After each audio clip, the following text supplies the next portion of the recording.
Hey there, podcast listeners. Exciting news. My new audiobook, The Short Book Formula, A Financial Professional's Guide to Writing a Book in 6 Weeks to Attract Ideal Clients, is out now. And the best part, for a limited time, we're offering this audiobook to you for free. Hurry over to www.theshortbookformula.com and claim your copy now. And now, on to our show. If you're like most financial advisors, you pride yourself on helping clients prepare for life's uncertainties, market downturns, health emergencies, career changes. But there's a crisis affecting millions of American families that many of us aren't equipped to discuss, let alone address: addiction. Our guest today knows this reality all too well. Cheryl Canzanella not only spent 25 years as a successful financial advisor, but she also experienced the devastating impact of the opioid epidemic in her own family when she lost her husband at age 38. What started with a routine back injury and prescription painkillers ended in tragedy and taught her powerful lessons about the intersection of addiction and financial planning that every advisor needs to understand. Today, she's breaking the silence around this epidemic and showing advisors how to identify warning signs, have difficult conversations, and protect clients who are facing similar struggles. With nearly half of Americans knowing someone affected by addiction and an estimated $1.5 trillion in annual economic impact, this isn't just a health crisis, it's a financial planning crisis hiding in plain sight. I'm excited for today's interview. When we spoke in Phoenix, where we met a few months ago, you shared with me something that for me was very unique. I'd never heard about it before, or at least in this context. Of course, I'm going to let you tell your story. So today's conversation is going to be about how to think differently about traditional financial planning. And you have a very powerful personal story that I'm going to ask you to share with us, and then ultimately how that story and just your experience can impact other financial advisors and the work they do helping families achieve their goals. Tell us what led you to become an advocate for families dealing with addiction. So I've been in the financial industry for 25 years, and never did I think that I would become a widow at 38 years old. And especially being in the financial industry, we are planning for the unknown every day, but it's not that I just became a widow. It was the way it happened. And going through addiction within my family and seeing it happen right in front of me, it was very shameful. So I did not speak a word of it. Here I am building my business and making probably the most money that I've ever made in my life. I was the breadwinner. I was the only income earner over time. As I'm building my practice, I just dove into that and tried to remove myself from what was happening at home. My late husband was injured from a back injury. And what started with prescriptions turned out to spiral into an all-out addiction. So dealing with that, I wouldn't tell a soul, not even my closest friends. And I'll tell you, after 25 years in the financial industry, working specifically with financial advisors over the years, most of my friends are in the financial industry, very good friends, and most of them had no idea. It was very shameful. When he did pass, it was an overdose from fentanyl, from opioids. What I realized is that when I started to speak up about it, that I wasn't alone. There were a lot of people that could relate to what I was going through and had clients with what I was going through. So I found a intense need to start speaking up about it and start sharing, because there were so many in our industry that have been infected with clients, yet they really, as from financial advisor standpoint, a lot of them may have just stumbled upon it and didn't realize how much it is actually impacting their business. I did find my voice because at the time I had none, so I felt a need to have a voice for those that don't have a voice and help educate my peers in the financial industry. Myself, I was completely ignorant to, I think it's commonly called the opioid epidemic. So I've been completely ignorant towards it just because I don't have anyone that I'm aware of in my immediate surroundings that's dealing with it. But just in the past year or two, I watched a couple documentaries that really laid out some of the background of it, and it was just shocking and sad and heartbreaking. For an advisor that's maybe listening to this, and is wanting to connect the dots in terms of how this may or may not impact them, what are some background or statistics you can share when it comes to how widespread this is? Right now, 200 people are dying every day. So 200 people are losing their life. And by the time we're done in 30 minutes, probably about 6 more will lose their life. Half of Americans right now, almost half, know someone. Consider yourself lucky that you don't have someone in your immediate circle, but half of Americans know someone close to them or have a family member that has been impacted by addiction in general. And with the opioid epidemic just skyrocketing, those numbers are very high due to what we call opioid use disorder. It's not just opioid addiction, but opioid use disorder. So half of Americans are impacted by this. There's a high probability from an advisor standpoint that you have clients impacted by this as well. Investment News did a survey about 7 years ago, and that survey, I think they interviewed maybe about 100 or so advisors. And only a third of them thought that maybe they knew someone, they had a client that might be impacted by the opioid epidemic. But that number is a lot higher than what was actually reported because many advisors just don't realize how much their clients, their families are impacted by this. It is gone from an economic standpoint. We're at about $1.5 trillion a year in economic costs. And what that trickles down to is even though, Paul, you don't know someone in your circle, from a trickle down effect, it's impacting you. 75% of business owners are impacted. Again, I feel that number is a lot lower than what they really truly understand. So when it comes to that, even if you're working with business owners, from an advisor, you are impacted. And bringing that message from what's going on, watching those movies, the movies you mentioned, there's more and more movies are coming out, and they're actually doing a very good job of portraying the process and the evolution of where it started back in the 90s to where we are today. And right now the floodgates are open. Even though we made steps to pull back, the floodgates are open, and that just means it's just going to get worse and worse over time. So if we're not already open to exploring that we've got clients experiencing this, it's going to come, unfortunately. And you had said something just about your own personal experience, and I think the word you said is shame, or you were embarrassed and you didn't want to talk about it. And of course, just for myself, I said I'm unaware of anyone in my inner circle that is dealing with this just because I don't ask about it. And probably to your point, if someone does have a family member or a loved one that is dealing with it, can be a sense of shame or privacy or those things. And so from an advisor's standpoint, what are the things that they should either be looking for or the questions they should be asking to their clients in order to see if there's, I don't want to say opportunity, but an ability to help their clients who are impacted by this?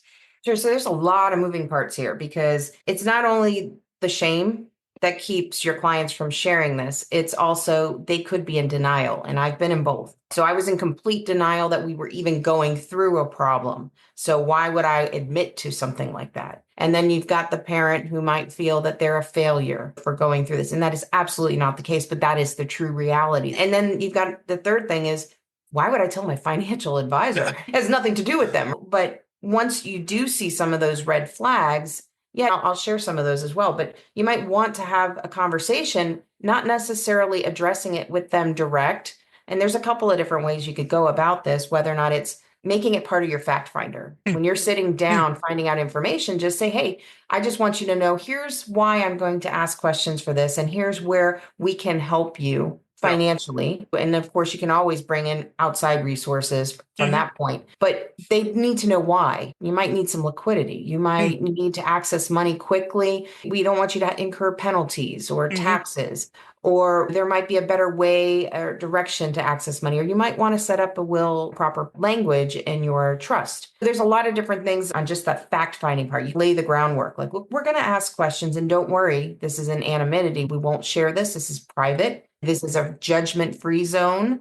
Make them feel completely comfortable. If it's an existing client and you see some red flags, you might want to just consider telling them and meeting with them more often than just an annual review. You might want to just share with them that, hey, have you seen the recent episode on the opioid epidemic? I've got clients going through this. This is very real and it's hitting home in our neighborhoods. I just want you to know if anything ever comes up about this, that I'm here as a resource to you. So approaching it in a very hands-off way, letting them know that you're there. You might even provide videos or an article or signs or things like that you want to share with where you don't have to address them directly. But seeing those red flags, that's where it becomes a little bit challenging.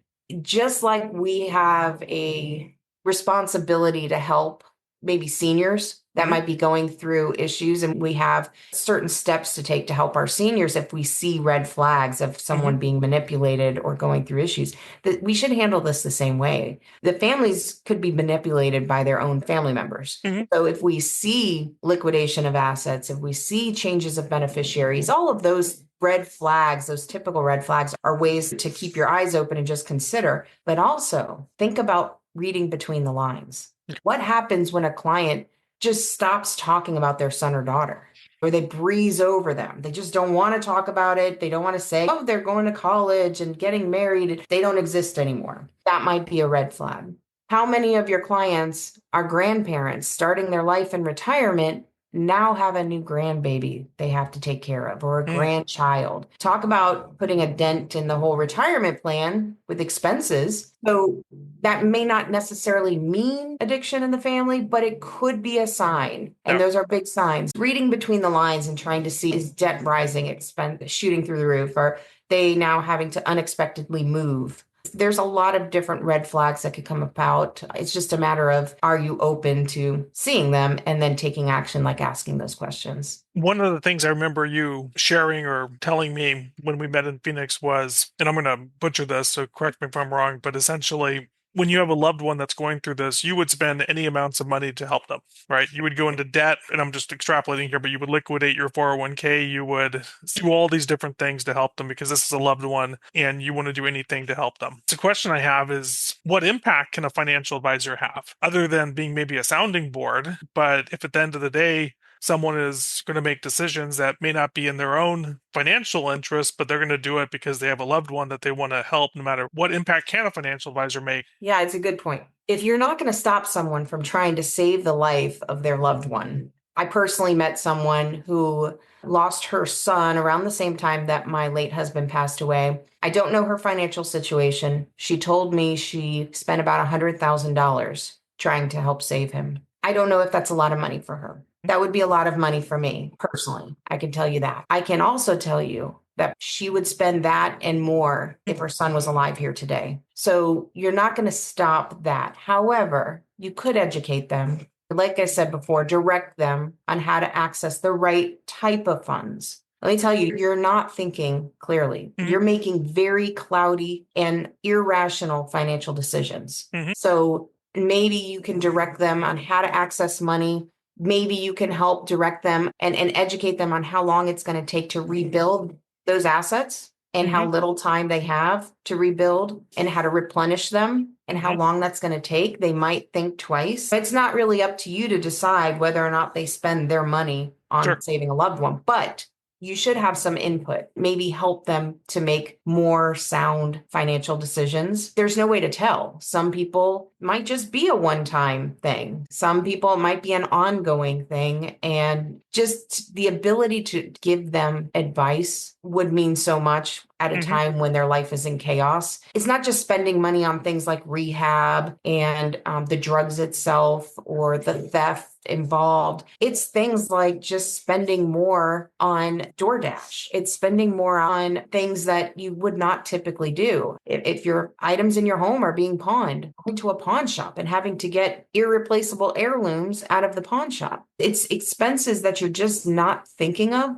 that are going to happen, and it's going to start happening pretty quickly. You are a financial advisor, so did you have your own financial advisor at the time? I had plenty of financial advisors. You were surrounded by them. I was surrounded by them. So what questions did they ask, or do you wish that they asked to have better supported you while you were going through this? I needed a tap on the shoulder. I needed to be approached personally. This is me speaking. I wish I had someone tap me on the shoulder to say, hey, here's how things work. I remember going through, I'm not in healthcare or property and casualty, but I remember not being able to quite understand if my insurance was going to pay for the cost of rehabilitation. We pulled 15 grand out 5 grand from my father-in-law. We pulled money together. We paid in cash for him to attend. And I don't think I ever looked back to see about what did insurance cover it, when I could have easily picked up the phone and asked somebody. What questions could they have asked me? Again, I think if they just would have addressed it with me and said, hey, have you thought about this? Have you thought about that? There were times when he was on what are called medically assisted treatment. So as you're going through treatment, you are getting what a doctor is prescribing to help curb the addiction. You become addicted to that. And I remember many times pulling money out voluntarily when we didn't even have the money so he could get more of that because he didn't have enough. I was personally making really poor decisions. I was essentially helping him buy drugs on the street. Do you think any rational person, when you would think, why would they do that? Well, when you're in the midst of it and you just want your loved one to feel better and to be better, you're going to do crazy things like that. Yeah, I wish I would have had someone say, look, at least address it with me and say, look, maybe we should talk about your spending. Yeah. Every penny I was making was flying right out the door. That was the shocking thing for me when I watched those documentaries recently. And I think specifically they were about Purdue Pharma, and at least from my understanding, ushered in, at least in part, this whole opioid epidemic. And what really stood out to me was that these were just regular, everyday, hardworking Americans. Before this, you think, okay, someone has a drug addiction. I don't want to say it's their fault, but they're choosing this. They're getting into like alcoholism. They're making bad decisions. They're bringing this upon themselves to some degree. But what this movie really educated me on and reinforced in my mind was that the people that are suffering for this, by and large, and I think you said this was your husband, he got injured at work. He got something going to work, everyday middle class person, and they have some sort of accident or injury or something. They go to their doctor who they trust, who they should go to. And at the time, their doctor was recommending these different things because that's what they were being told to recommend. And you go from just trying to take care of your health to suddenly being addicted to drugs. And then it cascades. And so it's just really shocking to really see it from that point of view. And so I share that just because I can understand whether it's the person going through it or the loved one. I can imagine you find yourself in these situations that you're like, how did I get here? I often say that I was addicted to his addiction. I was addicted to trying to fix his addiction. Yeah. I was addicted to controlling the situation. I was addicted to not letting anyone know. I was addicted to trying to fix it. You can't do any of that. So I was going through my own crazy world and going and thinking irrationally, because when you're addicted, you're not thinking. I don't care what the addiction is. It doesn't necessarily have to be about drugs. It could be monetary. It could be health. It could be a lot of different things that people are addicted to. You're not thinking clearly. And I was just as bad as he was, in a sense that I'm not making very smart decisions. Let's shift gears a little bit and expand upon this again for a financial advisor listening to this. So today, how do you help financial advisors? How do you educate them? How do you help them support their clients when it comes to these topics? One, it's being able to just educate them on my story is just one of many thousands of people, but educate them on how it is connected to their business, how it is connected to their clients, helping them to identify those red flags, that there's so many, to how do they have the conversation and what financial strategies that they should consider when a family is going through this. So I help them with providing educational material, resources available to them, and to just be that person to share a real life story and to share how this all connects and is truly connected with our industry. Because oftentimes financial advisors may not realize that they're on the front lines before anyone else sees, because it's when the money runs out that when the real problems start. So if your family is going through, especially the high net worth individuals, they just have enough resources and money to be able to sweep this under the rug, to fix the problem, to throw money at it. But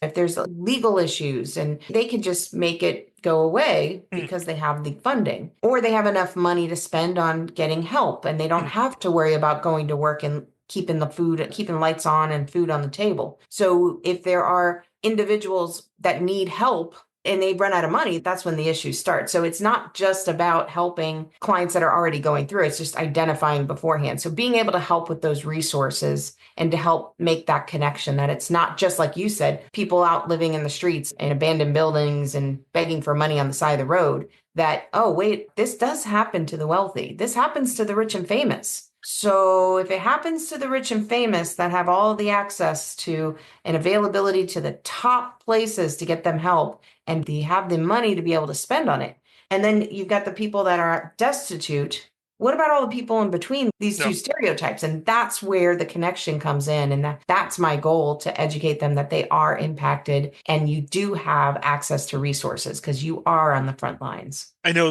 today's election day. I'm sure this will air after that, but I know the vice presidential candidate JD Vance, his mom was addicted to opioids, I believe, and she's about 10 years sober. I share that just to say that there's people in all walks of life, right? And is there hope? I don't know enough about this, but what do you see? Is there hope in terms of us overcoming this as a country, or where are we in this? Are we still getting worse? Or where do you see us? I would hope that we've got nowhere to go but up, and things to get better. Unfortunately, feel like the floodgates are open. But when it comes to hope, I feel like this is a battle that can be won. That takes education. That takes everyone to be motivated to understand things from the outside, that beyond the traditional financial planning and beyond the traditional thinking in general. It's not necessarily about trying to just save the assets. It's about trying to save lives. I think the more that we can educate people, the more we can help diminish some of the stigma that is out there and the misunderstandings and the challenges. So if we want to defeat the epidemic, we need more conversations, less judgment, more education, less stigma. And that would be a way to lead us to that hope, by being able to face some of those challenges with knowledge. Is there any question that I haven't asked you that at this point you think would be important for people to know about or that you would like to share? I do want to share and go back to where you said the pharmaceutical companies, when they started this. I really think when people think of opioids, there's a misunderstanding in general on really what they are. And opioids, although it's a term used to collectively refer to opiate and opioids and opium, but an opioid is actually derived from the opium poppy seed, and that includes the pharmaceuticals. And that's what you see the movies and all of the pharmaceutical companies pushing in the early 90s. The heroin is also derived from the opium poppy seed. It is also considered an opiate, and it is just as highly addictive as the prescription pain pills, but it is also potentially deadly. So interchangeably, heroin and prescription pain pills are along the same thing. And what I don't think people realize is how easy it is to go from prescription pain pills to illegal heroin. So legally prescribed to illegal heroin out on the streets. And then when we have the rise in deaths for opioids in general, that is coming from fentanyl, which everyone has heard. There's a couple of different other types of opioids out there, but they're fully synthetic. There's no opium. It's not derived. It's all chemicals. The spike and increase in overdose deaths is due to fentanyl. What people don't realize is the number one reason for people dying from opioids, the number one reason was prescription pain pills. Then fentanyl came. So this is why it's so important to understand the connection that you have with your clients, because clients, like you said, are being prescribed this. And then if the doctor pulls back, the next easy place to get it is out on the streets, and that's heroin.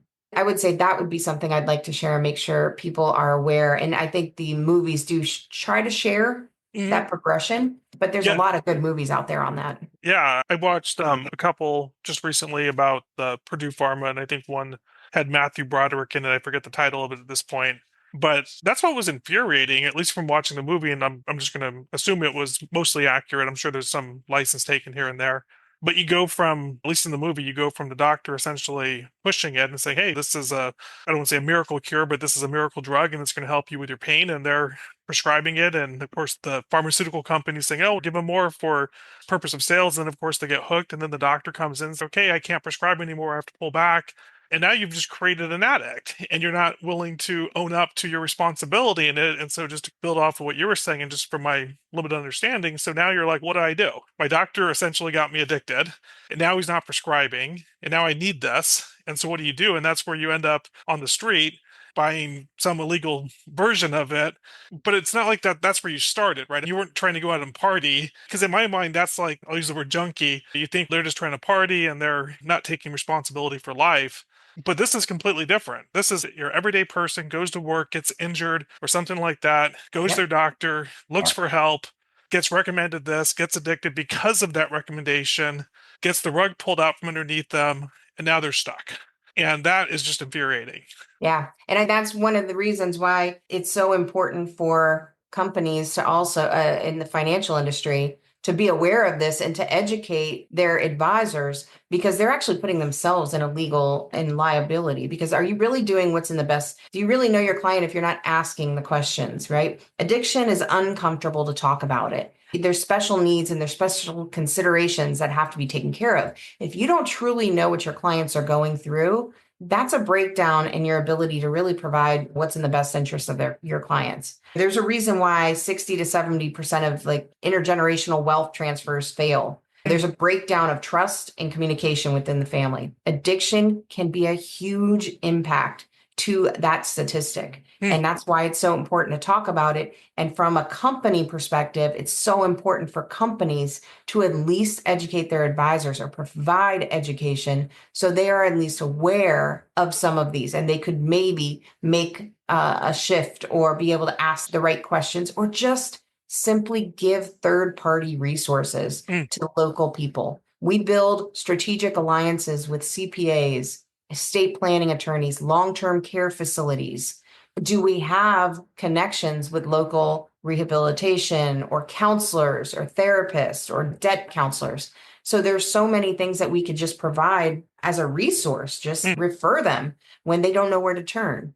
Being able to educate your advisors could go so far. So, for someone listening to the podcast and wants to reach out to you or learn more about the work you do or participate in any of your educational programs, what's the best way for them to reach out or to learn more about you?